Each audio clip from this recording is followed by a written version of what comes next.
ჩემპიონთა ლიგის ზედის ორჯერ მოგება თუ ნაკრებთან ერთად ევროპის ჩემპიონატის ჯგუფიდან გასვლაო. რთული კითხვა. ნაკრებთან ერთად ევროპის ჩემპიონატის ჯგუფიდან აუცილებლად გავალ და ამიტომ ჩემპიონთა ლიგის ზედის ორჯერ მოგება. ჩაკვარაცხელიან ჩემპიონთა ლიგის ფინალში პენალტი მოიპოვა, რომელიც უსმან დემბელეს გოლად აქცია და პარის სენ-ჟერმენს არსენალთან ანგარიშის გათანაბრებაში დაეხმარა. ძირითადი და დამატებითი დრო 1-1 დასრულდა. პენალტების სერიაში კი PSG-მ 4-3 გაიმარჯვა და ჩემპიონთა ლიგის ტიტული ზედიზედ მეორედ მოიგო. კვარაცხელია 93 წუთზე შეცვალეს. ჩაკვარაცხელიამ ჩემპიონთა ლიგის ფინალში არსენალთან გამარჯვების შემდეგ განაცხადა, რომ PSG-ს ზედიზედ მეორე ჩემპიონობა მისთვის საოცარი და საამაყო შეგრძნება.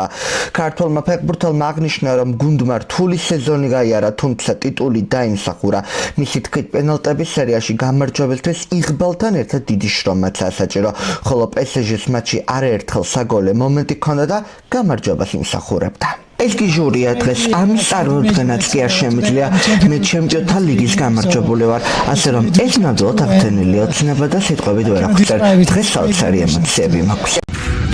მერაბ დვალიშვილმა RFA 0-9-ზე სადებიუტო შეხვედრაში ფრენკი ედგარი 12-1 დაამარცხა და დამაჯერებელი გამარჯვება მოიპოვა.